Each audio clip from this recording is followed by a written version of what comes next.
Volcano অর্থাৎ আগ্নেয়গিরি। একে দেখতে কিংবা শুনতে যতটা ভয়ানক মনে হয়, বাস্তবে এটা তার থেকে অনেক বেশি ভয়ানক।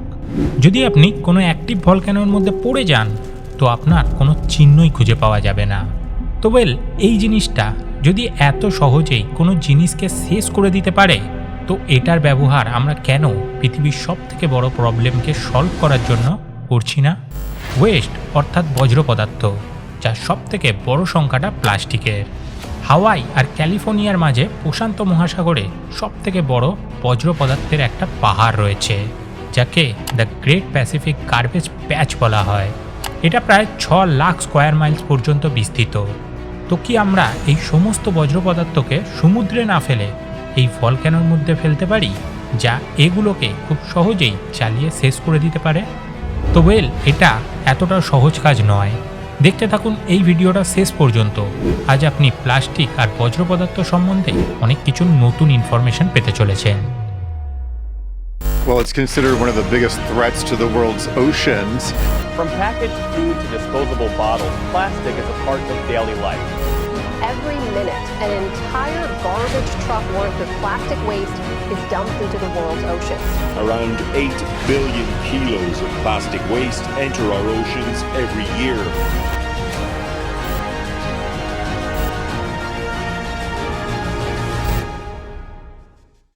আজকের আমাদের পৃথিবীকে প্লাস্টিক ছাড়া কল্পনাই করা যায় না। এই প্লাস্টিক মানুষের দ্বারা তৈরি দৈনন্দিন একটা গুরুত্বপূর্ণ আবিষ্কারের মধ্যে পড়ে, কিন্তু আজ এর ব্যাপক ব্যবহার এই আবিষ্কারকে অভিশাপে পরিণত করে তুলেছে। প্লাস্টিক তৈরি হয় পলিমার দ্বারা। পলিমার একটা মলিকিউলসের রিপিটেড চেনের কারণে তৈরি হয়। যদি দেখি আমাদের নেচারের দিকে, তবে প্রতিটা স্থানে পলিমার রয়েছে।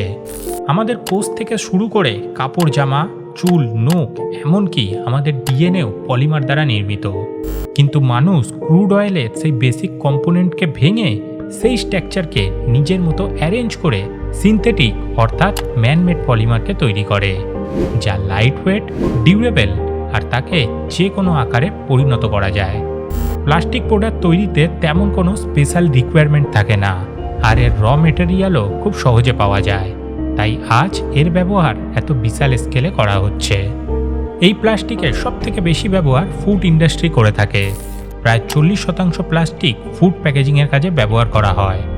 রিপোর্ট অনুযায়ী সাল 2016-তে মানুষ 335 মিলিয়ন টন প্লাস্টিক উৎপাদন করেছিল, যার মধ্যে মাত্র 9% প্লাস্টিক রিসাইকেবল, 12% জ্বালানিযোগ্য, বাকি 79% প্লাস্টিক কোথাও ফেলে দেওয়া হয়।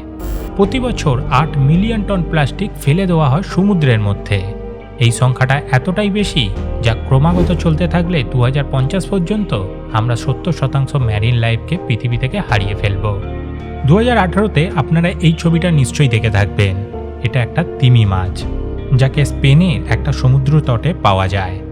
এই মাছ 30 কেজি প্লাস্টিকের একটা বড় ড্রামকে গিলে ফেলেছিল, যার ফলে তার রেসপিরেটরি অর্থাৎ শ্বাসনালী ব্লক হয়ে যায়।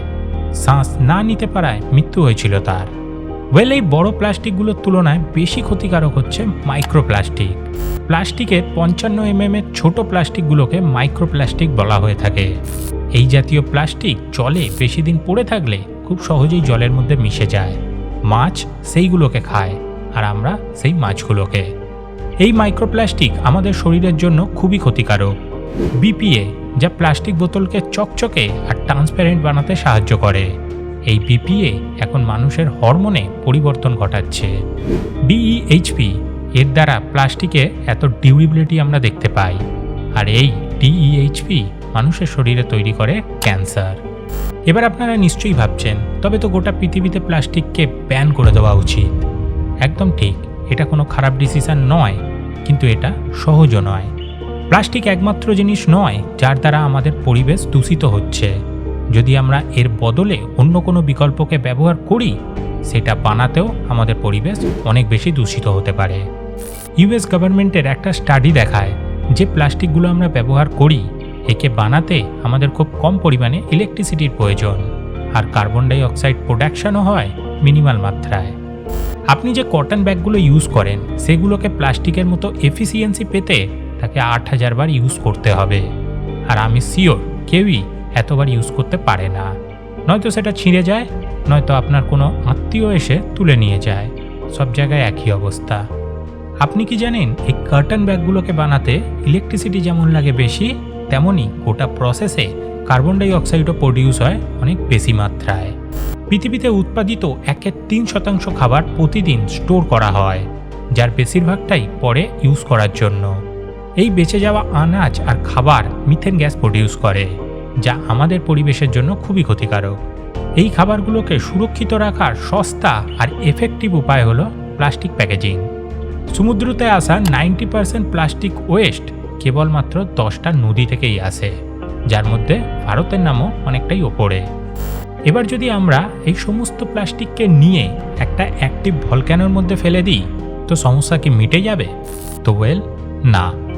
এমনটা করার জন্য প্রথমে যে সমস্যাটা এসে দাঁড়াবে সেটা হলো এমন একটা আগ্নেয়গিরিকে খুঁজে বার করা, যার মধ্যে আমরা এই সমস্ত বজ্র পদার্থকে ফেলতে পারি।